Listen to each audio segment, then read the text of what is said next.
Welcome to the Disney Parks Podcast with your hosts, Tony Casanova from DisneyByTheNumbers.com and Parkhopper John from WDWParkhoppers.com.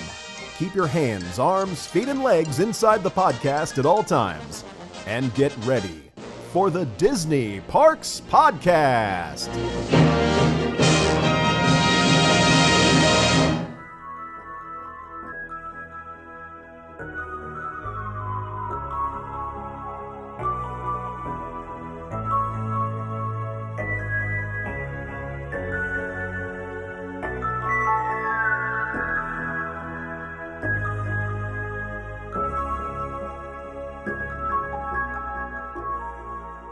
Well, hello, everybody, and welcome to the Disney Parks Podcast. My name is Parkhopper John, and I come to you from WDWParkhoppers.com. Joining me, as always, he's my life coach, he's my life partner, he's my online wife, Mr. Tony Casanova from Disney by the Numbers. How you doing tonight, pal? I'm doing great. How about you? Dude, I am still coming off the high from going to STK on Sunday. That was good. That was a good place. We'll talk about that. Hey, do you remember where we got this? Yeah, that was something. For those of you who are not watching because you're listening to the podcast, right. It was something that a piece of dessert was served to us at a recent. I had a thing here. Yeah, at a Disney event. Yeah, I've been using it as my coffee coaster on my desk now. It's a great place for coasters. Unless you want something custom, then you should go visit our friends over at vintagepressing.com, which they've got something very special they're working up for us. So we should be able to talk about that more. All right. Very soon. We'll have to save it. I like it. Yeah, we're so glad that you were here. We have a great show for you. We're going to be talking about news and rumors from all over the world of Disney parks and resorts. And we have a great show that's going to come out on Friday. It's our Infotainment Show. If you happen to be listening or watching live, we do the live show on Tuesday nights. That's when we record it at 8 p.m. Eastern Time. You can come to DisneyParksPodcast.com. You can watch. You can chat with us and other people from around the world.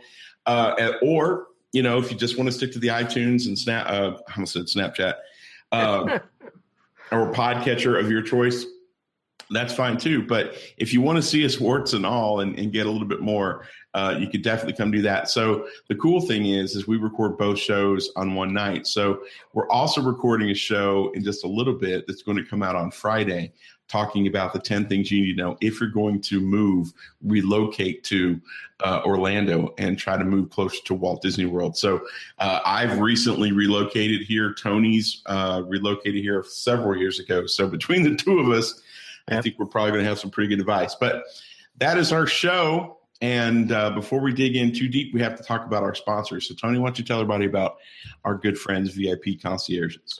This week, it's sponsored by themeparkconcierge.com. Theme Park Concierge is your one-stop shop for that personal VIP experience around Disneyland, Disney World, SeaWorld, Universal, Busch Gardens, Space Coast, Legoland, all of those things. They will take you there, take you around the park, get you on the lines, maybe even skip a couple lines with their fast passes or their knowledge or, their tips and tricks and things like that.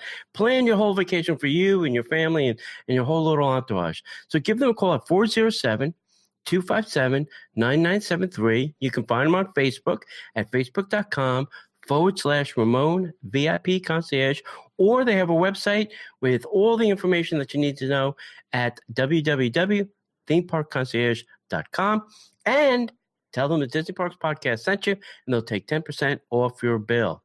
So that is the Theme Park Concierge. And we want to tell you about some of the cool things that are coming up. We have a meet and greet scheduled for October 28th, which is going to be dinner with Disney master artist Kevin John. He is phenomenal. He does a lot of watercolor stuff. If you were at Flower and Garden this past year, I think it was this past year, he did the Figment. The main Figment piece was one of his pieces. Kevin is coming out to have dinner with us. The event is $40 per person, and that's going to be at Disney's Polynesian Village Resort. Now, the $40 does not cover your dinner. Dinner is separate, but you have to buy a ticket to this event to be a part of it. All the proceeds are going straight to the artist. We're basically hiring him to come in and hang out with us. This is not something that we're making a ton of cash on, but so there's dinner, and that's going to be on the 28th. And remind me what time? Is that going to be like 8 o'clock? 7 p.m. 7 p.m. 7 p.m. It's $40, and you can sign up for that at Disney Parks Podcast. You can also sign up for it on Facebook. And the cool thing is, after dinner, Tony and I, we can't guarantee that Kevin's going to join us for this, but Tony and I are going to take a group of people. If you want to come show up, we're going to go get Dole Whips at the Pineapple Lanai, and then we're going to go down to the Polynesian Beach. We're going to watch Hallowishes because that's the night of a not so scary Halloween party. So we're going to watch Hallowishes from the beach, eating our Dole Whip. And I may or may not bring a flask of rum to put in said Dole Whip, but definitely want to check that out, guys. There's a few seats available. We want to make sure that everybody gets a chance to come hang out. Check your emails. We're going to have something in your email box. If you haven't signed up for the newsletter, definitely do that. So that's October 28th. And before that, we have to say goodbye to the Main Street Electrical Parade. That's going to be on. I'm sorry, I get verklipped. That's going to be on October 9th. We're going to meet up at 4 p.m. at the train station. The parade's at 9 p.m., so basically we're going to camp out. Hopefully we're going to get there early enough. I have a sneaky suspicion that we're going to be fighting for room, but we're going to camp out there. We'll send people for food on occasion, but we're going to meet up at 4 p.m., hang out at the train station. We're going to watch and say goodbye to Mickey's, the Main Street Electrical Parade. Excuse me, not Mickey's. It's the Main Street Electrical Parade. Right. And we're going to have an event on the 19th of November. I'm not sure we're ready to tell everybody about that yet. Are we ready to tell everybody? Yeah, we're all scheduled. We got it on Facebook. All right, cool. So we're going to do a Christmas crawl. Think monorail crawl. But what we're going to do is we're going to do all the 3 resorts on the monorail. We're going to look at all the Christmas stuff. We're going to talk about all the lights, the gingerbread houses, all the trees, all the cool things that those resorts do for the holidays. Tony and I will be there, and we'll be spewing all the knowledge that we have about the resorts. We're going to meet up at 7 p.m. at Disney's Contemporary Resort at the Outer Rim. Make sure that you were there. There's no RSVP that I'm aware of, so just show up and keep track of us on Facebook. And if you miss the 7 p.m., you just catch us at the next resort and come hang out with us. We're going to have a great time on October 19th at 7 November p.m. 19th. Oh, did I say October? I'm sorry. Yeah. November 19th, because they don't have any Christmas stuff up until then. Yeah. I got to drink more coffee. So November 19th at 7 p.m. That's it. Right. Yep. And the other thing is sign up for the Disney by the Numbers T-shirt club. I am wearing one of our Halloween shirts. This was from last year. This actually even glows in the dark. It's a glow. Glow with the show. It's a glow with the show shirt. That's what we should call them from now on. Yeah. So go to DisneyByTheNumbers.com. On the left-hand side is you'll see a Disney the DBTN T-shirt club sign-up form. Fill in the form, and that gets you in the club. You buy only the shirts that you want. If you don't want that month's shirt, you don't buy it. There's no obligation. It's no monthly, crazy box where you get something. Oh God, I hate this one. So that's it. Right. The other thing I wanted to mention is Mr. Park Hopper has a book over there, right behind him. The bucket list. Yes, it's the green book over my other shoulder. If you're watching this on video, or the red book, which is Disney by the Numbers book. We both have books. I have mine on my site right now. If you go to Disney by the Numbers, once again, I have it for free shipping, or you can get it from Amazon and you can pay them shipping. If you get it from Amazon, I'm not going to sign it. If you buy it from me or Disney by the Numbers, you get free shipping and you get a little autograph. So go check out John, and they can get your book from your site, right? Come over to www.parkhoppers.com. And I think it's fair to say we're only shipping to the United States. Yeah, me too. I shipped the book. I learned the hard way. I shipped the book to England. It cost me more to send the book to England than if I paid cash for the book through Amazon. So yeah. If you do want the book, and you are from not the United States, go to Amazon.com disneyparks.com, and they can send you a copy, obviously. If you really do want the book signed from me, send me a message either on Facebook or through Disney by the Numbers website. And obviously, I'll have to charge you a little bit more because the shipping is a little crazy going to different. I shipped the book, I think, to the UK, and it was like the cost of the book. It was $15. Yeah. So that's pretty crazy. And then I do want to mention we have a giveaway going on. I got a couple things that I got rid of. I'm going to do one this month and probably one next month of some things to give away. I may even throw, right now there's only like 3 or 4 items in the little prize package. I may throw in a book.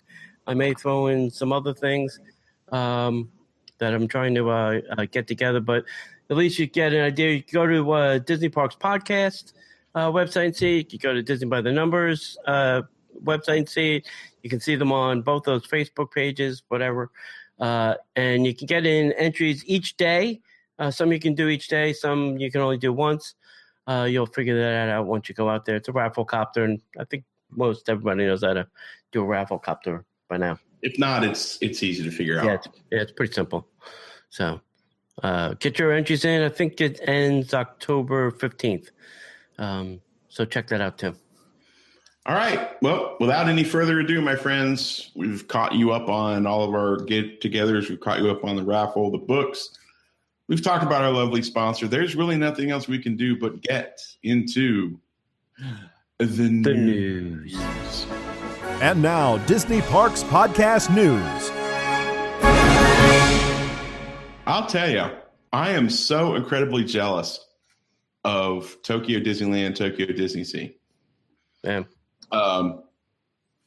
In 2017, they've got some amazing things happening there. April 4th through June 14th of 2017, there's a special event happening at Tokyo Disneyland, Tokyo Disney Sea. Disney's Easter, this regular springtime event, is back again this year at Tokyo Disneyland and the Tokyo Disney Sea, 2 separate parks, for those of you who didn't know. At Tokyo Disney Sea, guests will enjoy a whimsical Easter-themed event with the Disney Friends and the Easter Bunnies. The Disney Friends and the Usatama will also appear in a brand new parade. Judy Hopps and Nick Wilde, the main characters from Disney's major hit film Zootopia, which, by the way, is available on Netflix this month, will make their debut at Tokyo Disney Sea inside of this amazing parade. Now, I meant to say Tokyo Disneyland and this parade. Tokyo Disney Sea will offer stylish Easter with colorful springtime decorations. The popular fashion item for this year's special event is an Easter bonnet decorated with bunny ears. Now, from spring 2017, a new attraction is going to be revealed at Tokyo Disney Sea, Nemo and Friends Sea Rider. This new attraction, opening in the Port Discovery, is themed to the world of Disney Pixar films Finding Nemo and Finding Dory. This indoor attraction will immerse guests in the undersea world of these popular stories by using a ride system that seamlessly blends glorious new visuals with the dynamic motion-based system.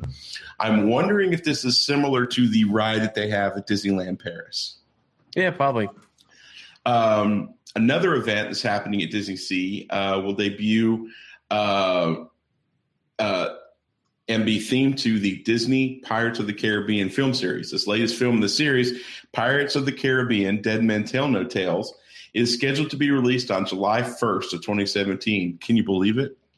I mean, about time. At the Mediterranean Harbor, guests will enjoy the show on the harbor featuring Captain Jack Sparrow, pirates, and tons of splashing water, as well as an atmosphere entertainment show presented by a crew of pirates.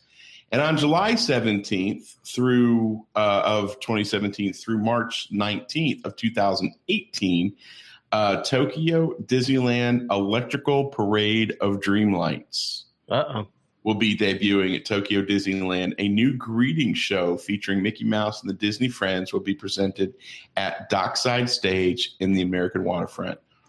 I wonder, is this our Main Street Electrical Parade going over to Tokyo Disney Sea? No, it's going to California. Oh, really? So, yeah. Maybe they're getting Paint the Night.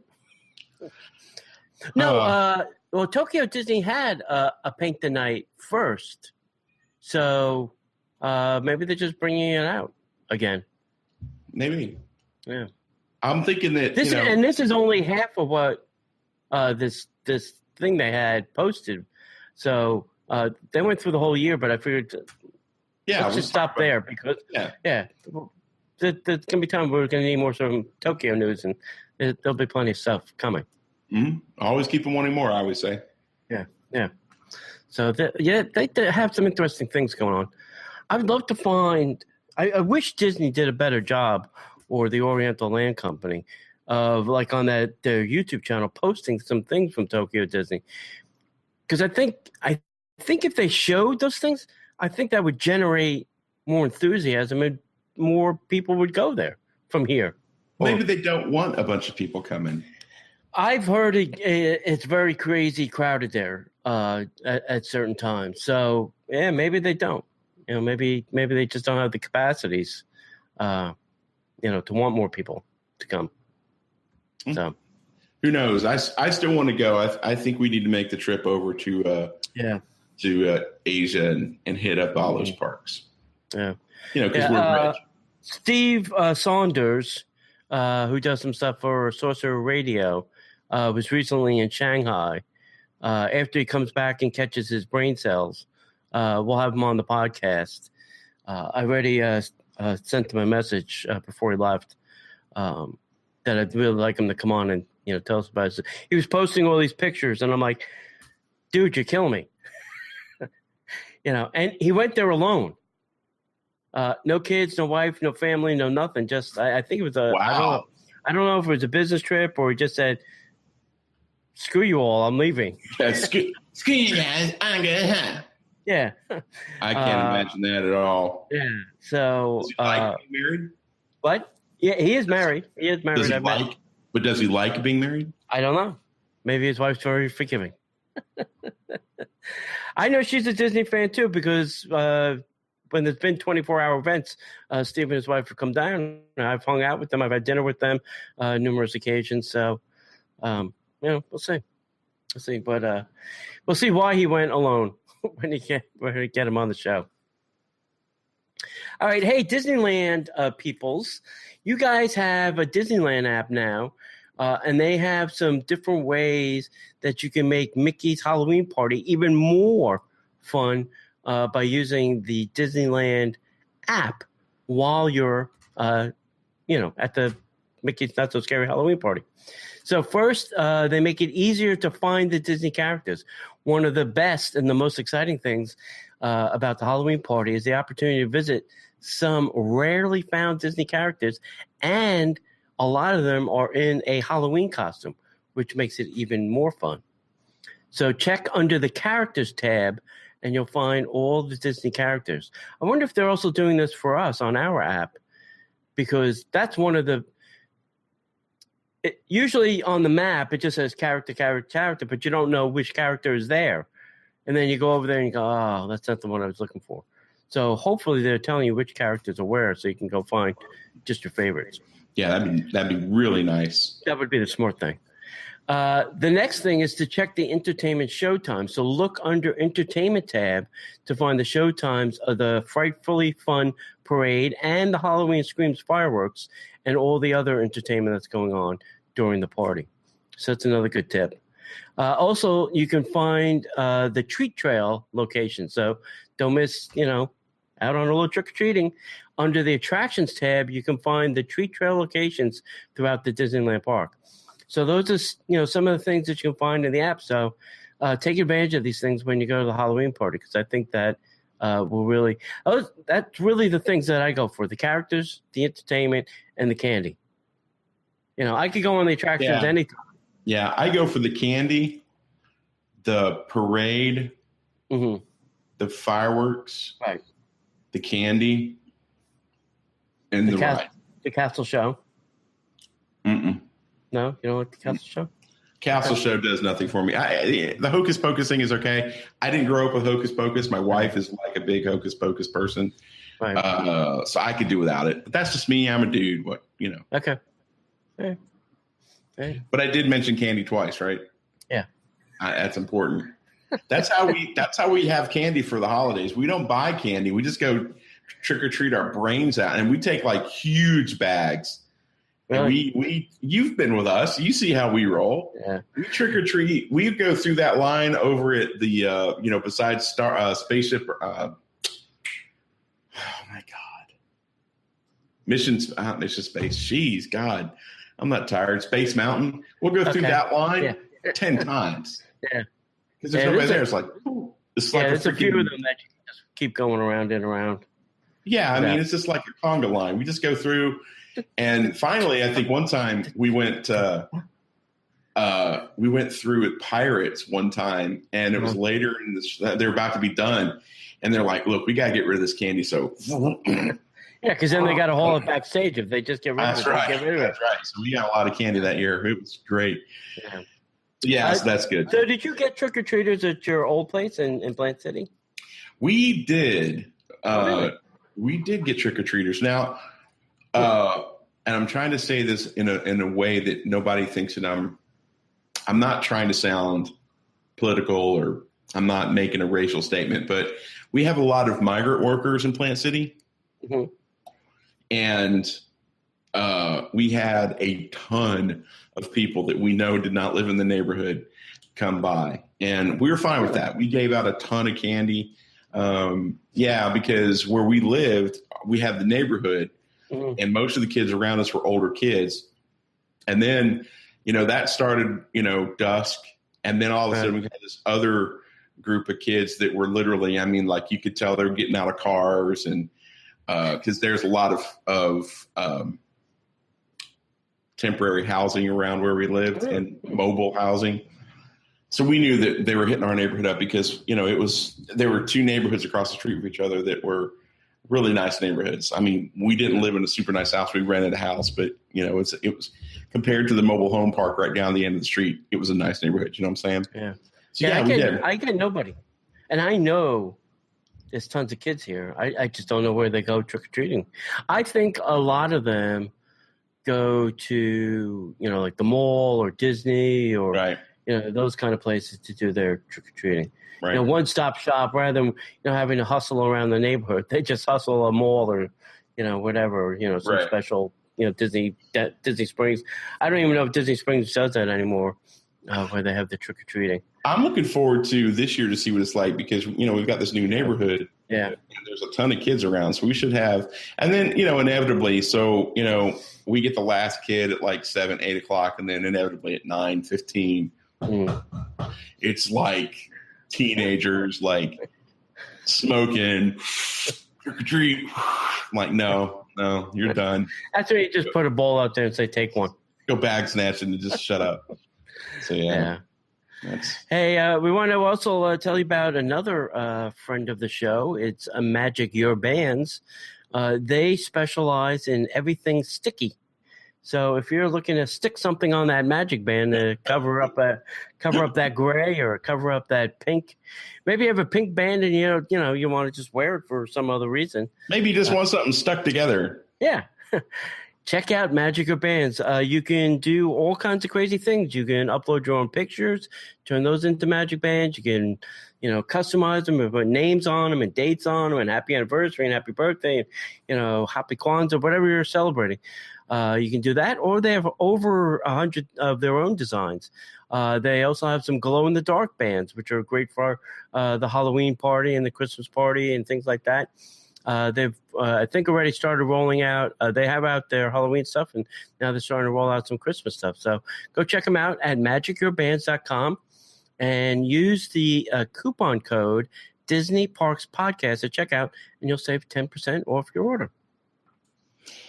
All right, so I've got a news story here that my friend, I know you found this because you're kind of like the tech guy. You're the guru, the tech guru. Yeah.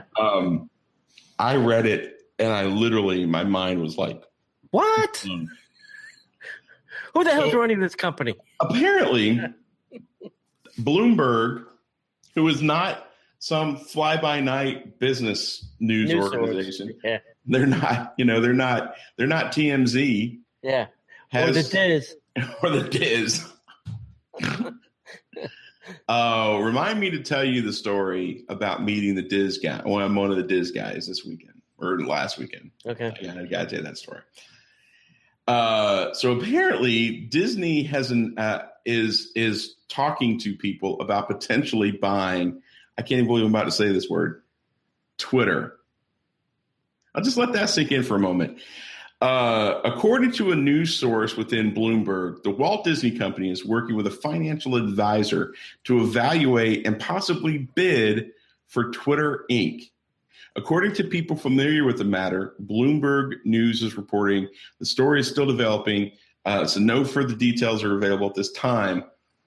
But just think about Disney owning Twitter. Okay, I'm gonna elaborate on some things I've recently heard in the recent news.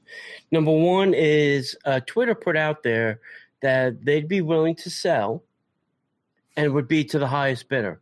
So I think there's a couple companies. Disney was one, Microsoft was one, Google I think was one. There's a bunch of companies, and I think they kind of went around to some of these companies and said, "Listen, we'll sell to you. Just put in your best and highest final offer, and the one who sends us the best offer, will sell to them." That was one of the things going around. Number two is I also heard that Twitter has not gained any more new users. It's been very, very low, or if not non-existent. And the user base that they have has been dwindling. Even with things like, live Periscope and,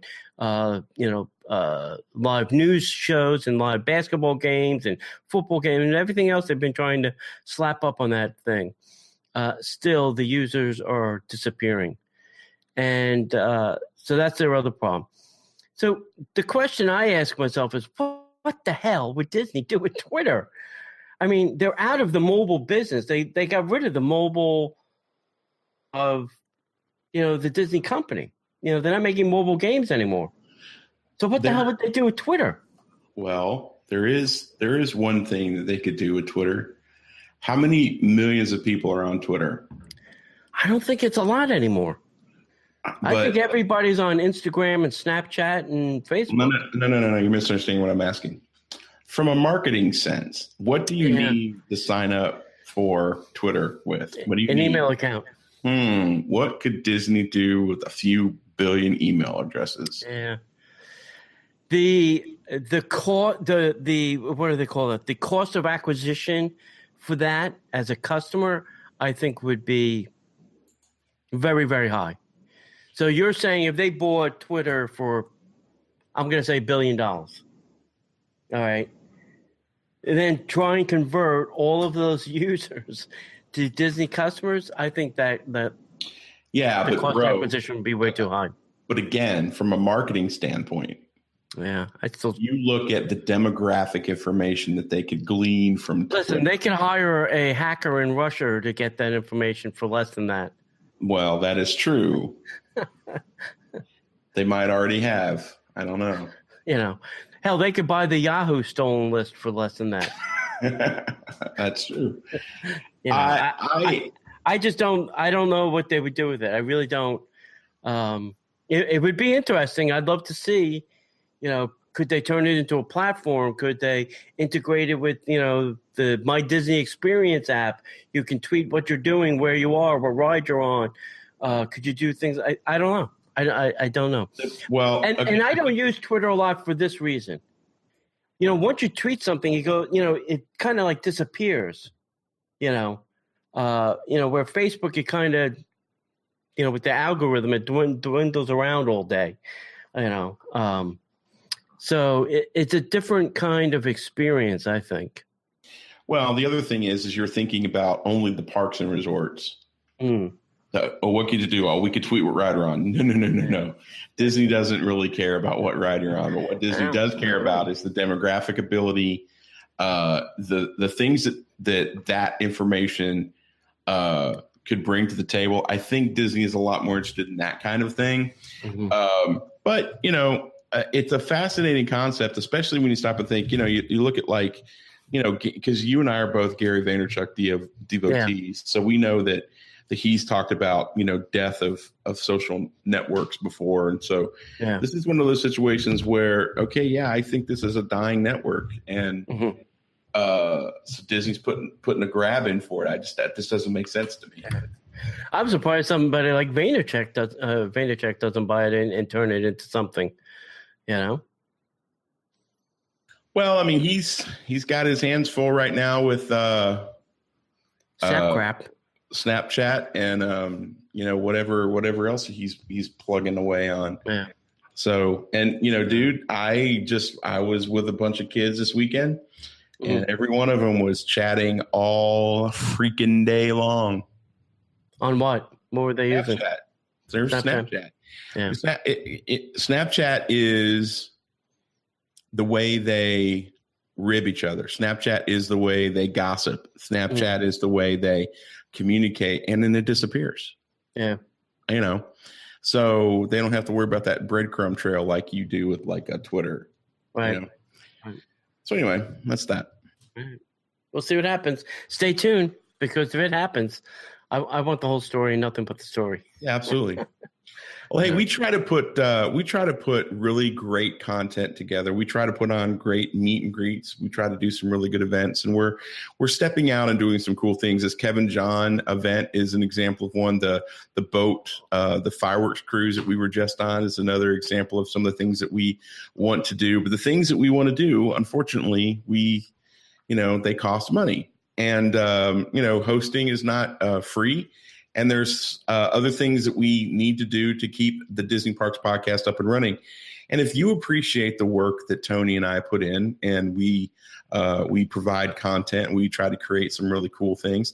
If you appreciate that, we would invite and encourage you to go to patreon.com/Disney Parks Podcast and help support the show. Now, you don't have to do a lot. You can just do $1 a month. You can do $5, $10, as much as you'd like a month. Or you could do a one-time lump payment if you want to. Patreon can make that happen for you. Just to help keep the show up and running. We certainly appreciate and value all of your support. Even if you can't donate, we value you guys being out there just listening.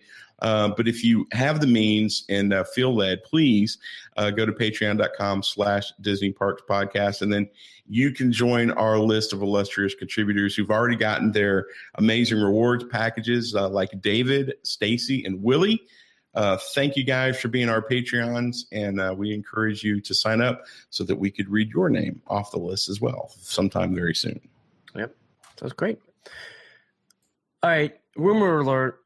The rumors are already starting to swirl around Disneyland and the Fantasmic show. So Disneyland is allegedly developing a new version of Fantasmic when it returns to Disneyland in the summer of 2017. So allegedly, these revolutionary new projectors for this Pirate of the Caribbean sequence have already been installed along the rivers of America. Now, if you're unfamiliar with the rumor, let's give you a little update. So, allegedly, when Fantasmic returns to Disneyland in 2017, guests will find a number of upgrades to the Fantasmic show on the technical side. One, a brand new HD projection system, lighting upgrades, and a completely new sound system, which was replaced in 2009 overhaul, are expected to be part of the changeover. In addition, the show will be sporting some fine new segments, including one of the Pirates of the Caribbean, which would replace the Peter Pan segment, which has been on the show since 1992. Now, allegedly, they're going to be using projection mapping technology, and the plan will be to turn the sailing ship Columbia into the Black Pearl, and the ship will host a large fight between Jack Sparrow's crew and that of Captain Barbossa. Of course, the Columbia will be re-rigged for all new stunts for the Captain Jack and his friends, and one of the truly amazing parts will be that the projection mapping technology will follow the ship along the river and projecting onto the performers on the boat. This effect would allow performers to change in appearance, jumping between a skeleton and a human form, just like the characters in the Pirates of the Caribbean movie, The Curse of the Black Pearl. Get out. That's what they're saying. Now, I don't know. I love their mapping technology that they're using right now to project on things. The Hollywood studios here, the castle here. I think they should do it on Epcot, on Spaceship Earth. The mapping also on the Tree of Life. They're doing stuff on that. Listen, I think they've got this technology down pat. Now, can they do it on a ship that's moving and on people that are moving? What if that person is not in the exact spot that they're supposed to be? You know, on an object, when you map to it, it's there. You know where it's going to be. A person, if he's swinging from one thing to another thing on the ship, he's not always going to be in the same exact place during each and every shot. So I don't know. Well, here's this is the magic of Disney. Here's one way. We have webcams. Mm-hmm. Webcam has a face tracking device. Mm-hmm. Now, what if there's not some individual projectors that can be tuned to a specific RFID signal that can track an actor? Okay, so it could be what they're using at the Hyperion for the Frozen show, where they built these RFID pings into the costumes so that the background will follow the actor as there you they go. move. Well, there you go. So that could be the same technology. They're probably mapping something onto the costume. Yeah. Plus, you also have to remember that the Columbia sailing ship is on a track. It can start and stop at the exact same spot every time. Yeah, but I'm thinking if they're swinging off a rope, which they do on there. But they're okay. If you're swinging from a rope, you're not going to be able to see the transition between skeleton and real person. They're going to have to be standing there. Hopefully. You know? Well, yeah, but I mean, if an actor misses his cue, that's one thing. That's the same. But if he misses his cue, then you won't see anything because there won't be a backdrop there for him to see. Yeah. But if he's standing there, they have the capability of putting, feet here, and as long as they have an actor that's tall enough and wide enough, then boom, he should be able to. Yeah. Hey, you know what? Disney is way smarter than us two knuckleheads, so I'm sure that we can trust. So? I'm pretty sure that we can trust they're in good hands. Come on. I think we can figure it out. I think we can do it. We should go try time. I'm looking forward to that. I'd like to see that. I've never seen Fantasmic in Disneyland. Really? The 3 times that I've been there, the last time we were there, Fantasmic was going on while we were having dinner. I looked out the window and saw about 2 seconds of it. That's where were you eating? I was eating with you at Club 33. Well, you can see it from the window up there. Yeah, I've seen it from up there. I literally got up and looked out the window. Yeah. And went out on the balcony and saw a little bit of it, but without seeing all of it. And plus it was Fantasmic. Plus we were eating at Club 33. So I was like, I'm going to go finish my meal. Yeah. So I've seen it. Yeah. I've seen it from up there twice. And I saw it from a reserved spot right in front when we were on our adventure by Disney. Wow. That's amazing. So good. So jealous. Pardon me. Yeah. And their show, I think, is a little better than ours. You think? Yeah. I can guarantee that it is. Yeah. Just because it's Disneyland. Right. But that's just me being jealous. So if you've ever stayed at Kidani Village, it's a little bit of an issue for food. Yeah. Now they've got the little store that opens. It's got the coffee and soda with your RFID, Disney mug, but they don't really have a really good option for any kind of food. You always had to trek. See what I did there? Trek. Yeah. Down to Jumbo House. So to go take a step back, thank you very much to be here all week. If you don't know, when you go to Animal Kingdom Lodge, there's not one lodge. There's actually 2. There's Jumbo House, which is the big main house, and that's got the quick service, the Morrow. It's got Jico, the place for wine, and it's got Boma, which is the buffet. And then up at the top of the hill, you've got Kidani Village, which is basically got Sanaa, which is a sit-down restaurant. And then they've got the little store. That's about it. Yep. But now Disney is saying and announced that Sanaa, Animal Kingdom, Kidani Village will begin serving breakfast in just a few days. Sanaa has offered table service lunch and dinner since it opened in 2009, but never any sort of breakfast service. Now, Kidani Village does not have its own counter service locations, as guests staying there would have to trek down to the Mara at Jambo House. But now here's the menu that they're offering daily starting at 7 a.m. until 10 a.m. There's a grab-and-go menu, choices of freshly baked muffins, pastries, croissant, warm, was it Ceylon? Cinnamon rolls? I've never seen that word. Banana bread with house-made chocolate hazel spread, African breakfast cereal with brown sugar and raisins, a sausage and egg boba tea pie, yogurt parfaits, whole fruit, assortment of cereals, coffee, tea, milk, juice, and coffee, hot tea, juice, and milk. Yep, there you go. They also have a casual dining or a quick service menu. They're offering a Savannah platter, which is 2 farm fresh eggs, any style, tomato chutney, Tanzanian hash browns and bacon, a Bowery breakfast, 2 farm fresh eggs, any style, tomato chutney, Tanzanian hash browns, and Bower's sausage and bacon. Safari waffle, which is a waffle topped with seasonal berries and chai whipped cream. A sunrise sandwich, which is egg, ham, and cheddar cheese served on a croissant. Fruit saucity, which is with quinoa and dried fruit salad. There's a Kids Explorer platter, which is a farm fresh egg, hash browns, and bacon.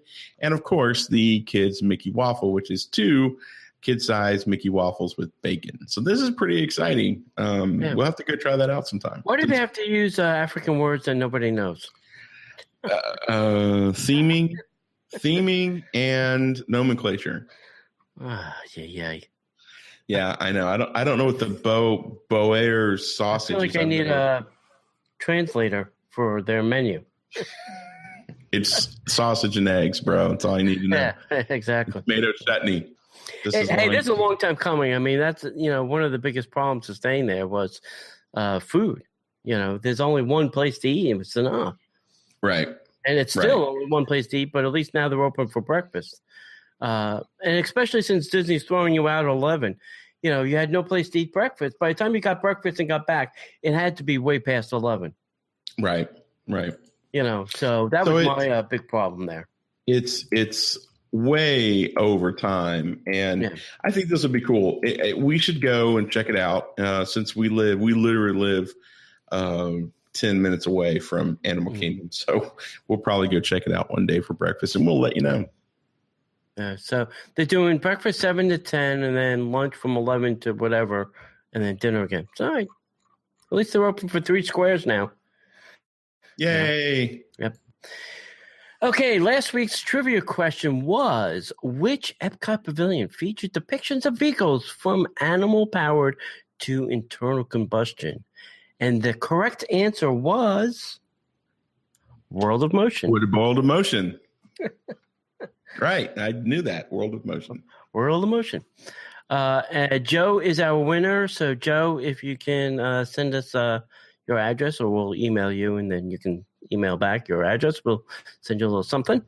This week's question is a little tricky. But, you ready?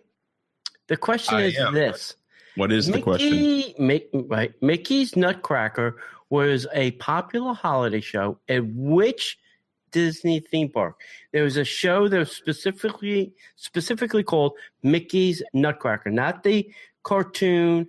I'm talking about a show at a theme park. Okay. All right.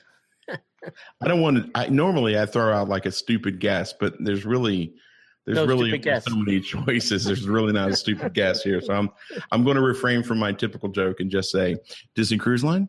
Okay. Yes, that's correct. Awesome. All right. Disney threw out this week the Great Muppet, Great Moments in American History with the Muppets now has a schedule. So the Muppets will be an interactive experience coming to Liberty Square beginning this Sunday, October 2nd. And the schedule is as follows. 9:05, 9:15, 10, 10:15, 11:45, 11:55, 12:10, 1:15, 1:25, 2:20, 3:30, 5, 3:45, 4:25, and 4:35. So it's like every hour, 20 minutes so in there. You can do the math. The show is called The Muppet Presents Great Moments in American History, as we mentioned, and will feature the town crier, James Jefferson, and his friends, Sam Eagle, Kermit the Frog, Miss Piggy, Fozzie Bear, and the Great Gonzo. They will share stories from early Americana in their own Muppet way from what they've heard. The Muppets will appear in the second-story windows of the buildings in Liberty Square and interact with guests from there. So apparently they're going to maybe throw out some Americana history or, have a little banter with the, people in Liberty Square, which I think will be fun. Can't wait to go through and get heckled by a Muppet. And now we're tribute to all the nations of the world, but mostly America. Mostly the American presidents. Hey, I can't wait till there's a Trump or Clinton thing in the American, all the presidents. Funny story. Let me tell this funny story, and don't read anything political into it. I'm literally just telling you the story. So I watched the video that Disney released like 2 weeks after President Obama was inaugurated. And I think I mentioned this on the show. So we're talking what? Now it can't be because that was 8 years ago. So anyway, I probably did mention it on the show, but it's probably after his second election. So anyway, they set up the sound booth in the White House. And here comes the president. He's like, hi. He says, so-and-so. And I think Tony Baxter might have been there. Like, hey, I'm so-and-so, and I'm with Disney. I'm Walt Disney Imagineering. And and I'm paraphrasing for humor. Right. President Obama goes, so what are we doing here? What are we doing here, guys? What are we doing here? We're doing a recording for an attraction at the Magic Kingdom at Walt Disney World. It's called the Hall of Presidents. Oh, Hall of Presidents. What's that?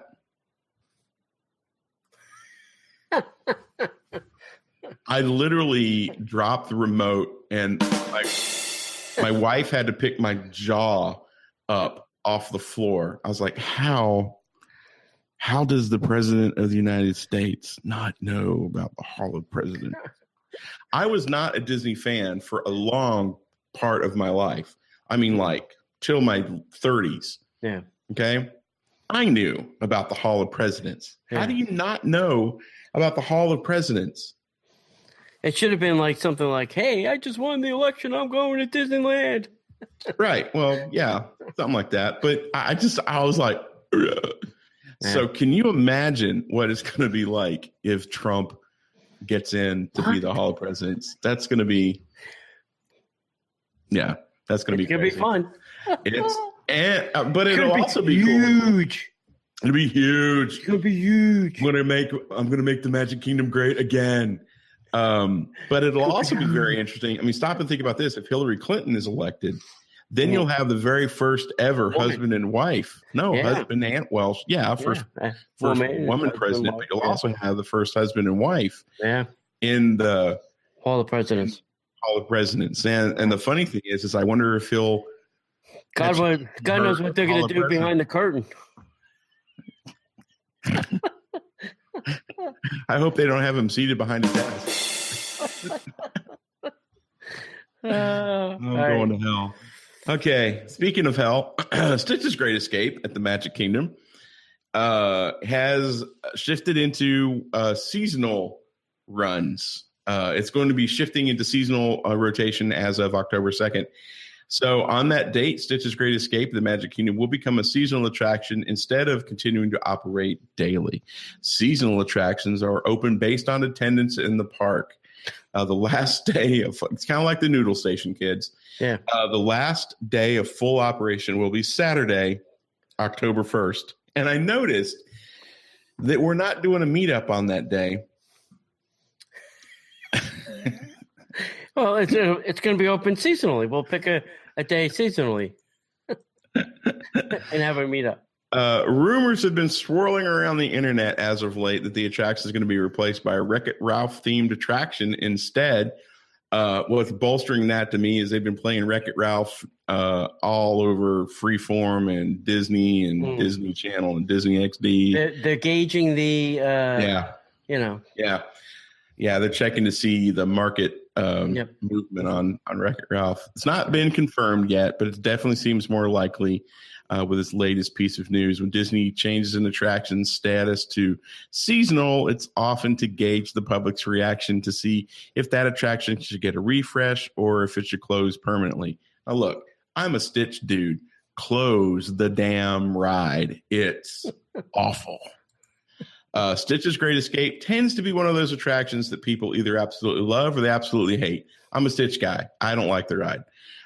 Which side are you on? I'm on the close it side.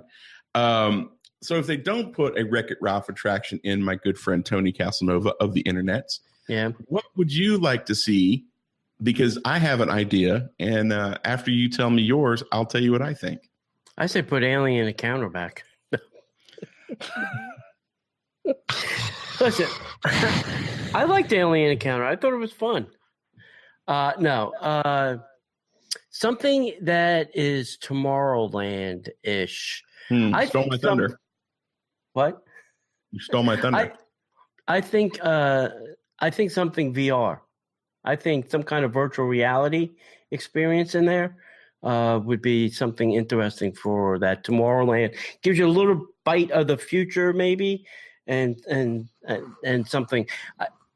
SeaWorld announced their virtual reality today. I'm sure Universal is going to come up with something. Every theme park is going to have some kind of virtual reality experience. Most of Universal is virtual reality. Yeah, I see. I haven't been there in a while. I like Universal. Don't get me wrong. Yeah. I think that it would have made more sense to put like something else there. Like, I know they want to do a roller coaster, and I'm all about a roller coaster. Maybe the Guardians of the Galaxy attraction would have been better over there. Maybe Tron would be better over there. And see, here's the funny thing. This is where I go retro, but I know there's not enough people that would be behind this. But you know what I would really love to see there? And this is really going to blow your minds. Guys, if you're watching the chat room, sit down, sit back, relax. And I'll tell you what my thought is. Ready? The black hole. The black hole? Yeah. Stop and think about that. I mean, it's a property that Disney owns. It needs to be retro. It needs to be upgraded. Disney needs to do a black hole remake. But if they don't, we've got to be coming up on an anniversary of the black hole. A re-release would be really cool. And it takes place in the future. It could be a virtual reality thing. You have characters that you can, robots that you can like and dislike. You've got, protagonist, your antagonist, and it's got a great storyline. You can get on your ship and you can be, popped into the future, and you could be in the black hole, and you could be trying to escape the black hole, and that could be the whole stinking ride right there. I think that's a brilliant idea. It can't be any worse than Stitch's Great Escape. It certainly can't be any worse than Alien Adventure. What about a Flubber attraction? I thought we had that over at Epcot. Flubber? Yeah, we got the one door at Journey to Imagination, and Flubber is not Tomorrowland-y. Well, the problem with Tomorrowland, it was about experimenting and creating something new, and we got Flubber. I thought that's what Epcot was supposed to be about. Future World. Yeah. I don't know. I don't know what Epcot is about anymore. That's the problem. I can't even say anything about Star Wars because everything Star Wars is going to be at Hollywood Studios. Yeah, it's going to be in the Star Wars land. Star Wars is not Tomorrowland-y. Go ahead, ask me why. Why? Because it takes place a long time ago in a galaxy far, far away.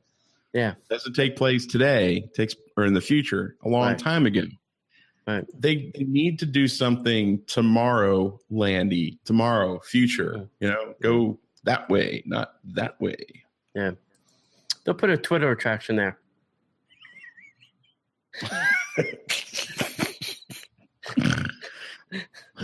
Welcome. They can get Jeremy Irons back and welcome to the world of Twitter. We're now going to take you. You're going to become a tweet. You're now a tweet, and we're going to send you out on the internet. You have the cool music like they used to have. All right, they'll figure out something. Hey, another rumor going around is that the rider stop finally stopped. See what I did there? Breaks my freaking heart. Actually, I'm very pissed off that we missed going there. Yeah, I know. Allegedly, it closed on September 25th. It was originally reported to be closing in April with the rest of the Streets of America, but it looks like it got a little stay of execution. But from what we're hearing, it's finally shut its doors and it's done. The Rider Stop was a great place for many, many things besides coffee. They had snacks and, it was a great place just to get out of the heat, sit down, relax, watch a little Disney movie when they had them, even read a little Disney book I used to do there. It was just a fun place to go. And it wasn't very popular because people kind of walked past it like, what the hell is in there? And that was, I think, part of its charm. If you knew about it, it was great. Yeah. And then they, kind of turned it into this sci-fi waiting room then. Yeah, and they used to have like it was that place and Starring Rolls.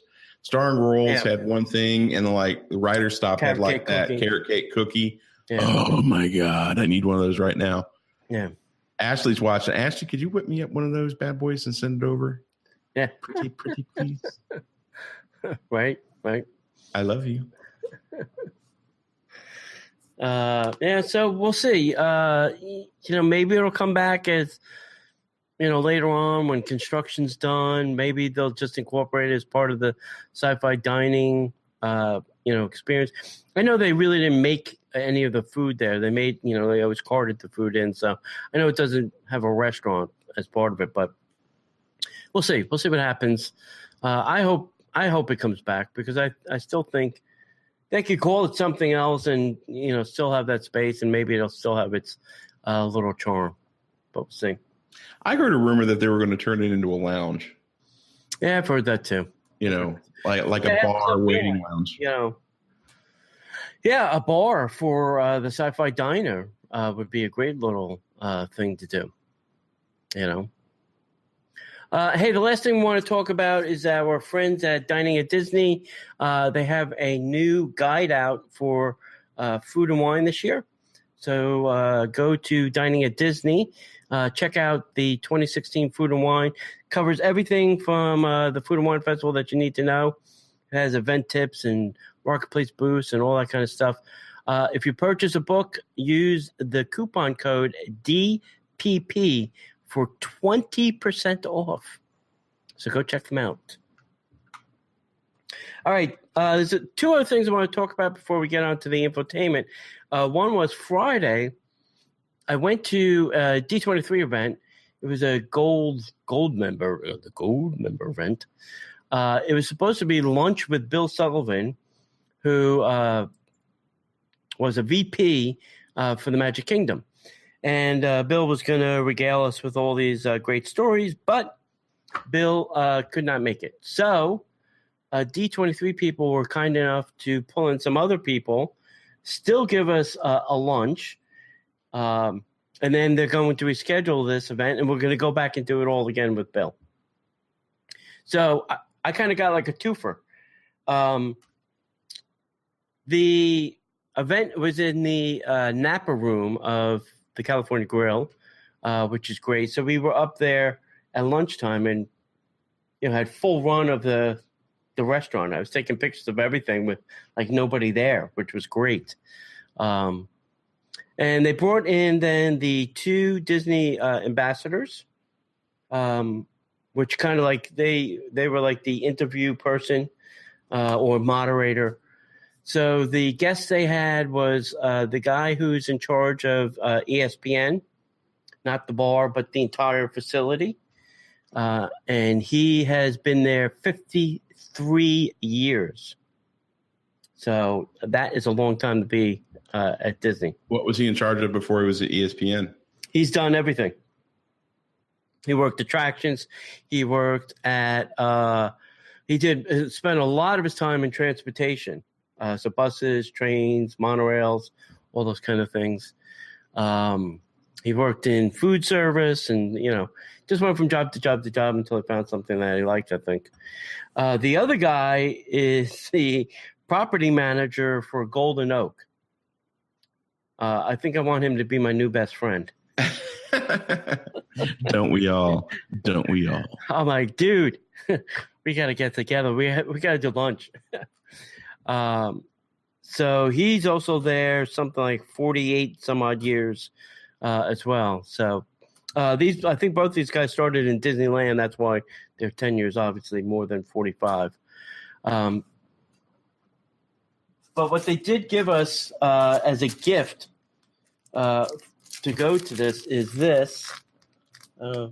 I'm saying this, and if you're listening to this, you can't see this, but it is a concept art drawing done by, let me remember the guy's name, Imagineer George McGinnis drew this in 1969.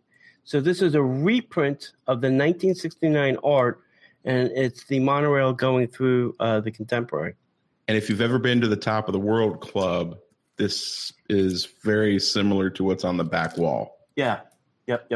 Bob Gurr is signed, erased, signed, erased, signed, erased, signed, and slacked. Yeah. And they kind of pointed out to us that down at the bottom it has Greg's original signature and date of 1969. So it'll be interesting when they invite us back what they're going to give us next, because they promised us a second gift for coming back again. So, but it'll be interesting to be able to talk to Bill Sutherland too. He's come to some Disney Anna meetings here in Florida, so I have met him a couple times already, but it's always interesting to hear good stories from these guys that have been there. While Walt was still around, while Roy was still around, while the park was still being built, while they were trying to figure things out. So it'll be fun to see. All right, John, you want to tell everybody what we did on Sunday? Yes. We, Tony and I love this time of year. September is Magical Dining Month. What that means is a group of restaurants, over 100 restaurants, have gotten together and they've partnered with American Express, and they do magical dining, where basically they offer a price fixed menu of $33 per person for usually an appetizer, a main course, a dessert, and you're kind of on the hook for anything else outside of that. And we have gone to, including this past Sunday, we've gone to six. Five, six? Five, no, I six. Five. Six. I think six was SDK. I think I had to go through the list, but anyway, so we've been through several, and this past Sunday we got to go to STK, which is one of the new places in Disney Springs. It's the new steakhouse. Kind of think a little bit like Ruth's Chris, except much cooler and a little bit louder. It was an amazing experience. Chris was the manager there, who was a character in and of himself. We met the manager there. John was our waiter. We were on the third floor in the bar area. There's a live DJ that plays. So the atmosphere is kind of like that. It's very loose atmosphere, but more upscale dining. The food was pretty dang awesome. Yeah. So I've got the menu in front of me. The choice of the appetizers was, I think Tony had the chilled late summer tomato soup with serrano ham and Spanish olive oil, which was a cold soup on purpose. Mm-hmm. I had the hearts of romaine, so think Caesar salad, except I had a Parmesan lemon dressing. And Park Hopper Sid, Sarah, my wife, had roasted beets with goat cheese fondue and toasted hazelnuts, kind of a little bit of a roasted beet salad. All of that was incredible. My salad was a salad. Sarah said the beet dish was amazing. How was your cold soup? Fantastic. Delicious. Yeah. So our choice of entrees, and this is where it gets a little funny. Our choice of entrees was, of course, it's a steak place, was a petite filet mignon pickled along with, well, let me go back. Let me stop here. Pickled wax beans and almond romesco. So you basically order a steak. There's no sides. This pickled wax beans and almond romesco was not a side dish. It was more like a garnish. Yeah. And then Sarah had she had the steak too. And I had, you could do an upgrade for a New York strip, or you could pay even more and get a 20-ounce ribeye. I chose the New York strip and was full. It was amazing.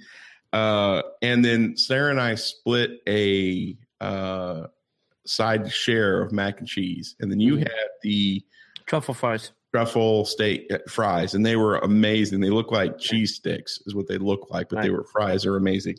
And those were $10 appetizers. $10 sides. $10 sides to share.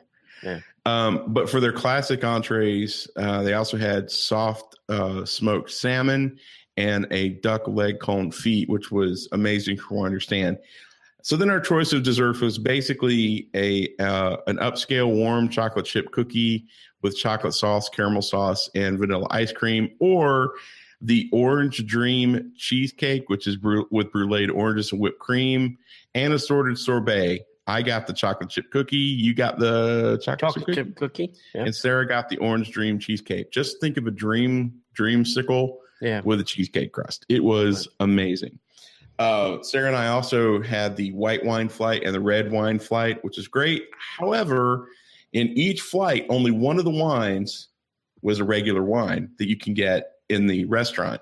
They had other wines that they had selected just for magical dining. Read in between those lines. Right. And then you got there early, had a cocktail. Sarah and I got there early, had a cocktail. Mm-hmm. Cocktails were amazing. Yeah. So good. We had a great time. Chris came by, the manager, and was just amazing. Doing shots with us. we did green tea shots. They were incredible. And it was just a great meal. If you're looking for an upscale restaurant to celebrate, or just go have a really fine dining experience. A hip kind of young, swanky place. Yeah. It's not your stuffy, stodgy steak place. It's more of a hip, swanky kind of place. And you can get dressed up, but they know it's Disney Springs, and you can kind of walk in with shorts and your Disney shirt, and nobody really does anything. Yeah, and it was a great time. You can make reservations at Open Table. You can walk in and see if you can get a table. Good luck with that. Right. And we can't recommend it high enough. I mean, it was amazing. And you still got a few days left of Magical Dining, which ends on October 2nd, which is Sunday. Right. If you're in town, if you can do it, you need to go. And even if you miss Magical Dining, you need to go anyway. Right. It's so And you're gonna have to suck it up and pay the full price. Yeah. But it's worth it. Totally worth it in my book. Yeah. It's good food. Really good food. It's probably, I would say, Marimoto, Homecoming, STK out of the three new places down there. I've not had Homecoming yet. That's next on our list. But I would probably say I was hoping that they were going to do Magical Dining. But they did Frontera Cucina, which is not worth it. Yeah, I would probably say, if I'm not paying attention to price, STK, Morimoto right now are my two in that order. Cucina, Francesca. Am I saying it? Frontera Cucina. Yeah, I always say that up. Screw that up. I was there the other day. Still not impressed. And I want to love that place so bad. And everybody that reviewed it was just like, oh, this is the greatest thing. I've had way better Mexican food at a dive bar in Plant City, Florida. And they had a problem the night that we went. Again, they had a problem the week that we went was right when they were opening. So it was kind of crazy.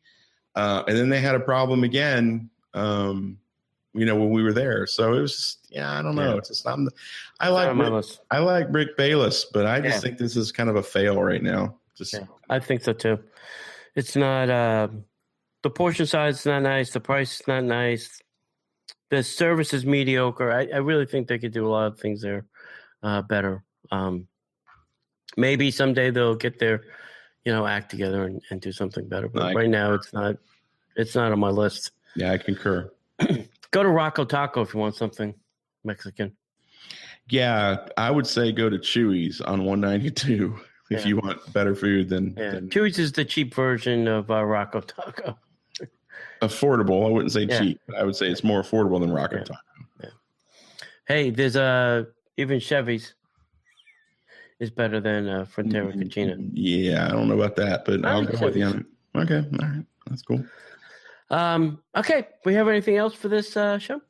I don't think so. Make sure you visit our friends and sponsors and, let us know what you think about the show. Drop us a line at DisneyParksPodcast@gmail.com. If you want to try to answer the trivia question, you can drop us an email there. Make sure you like, share, and subscribe on iTunes or Stitcher or wherever you're listening to us. And, we want to make sure that you reach one person this week to share the podcast with. That's how we're going to grow the audience. That's how we're going to grow the show, is if you tell one person about the Disney Parks Podcast and let them know why you like the show. Sounds good. And as we'd like to say around here, we'll see ya in the parks.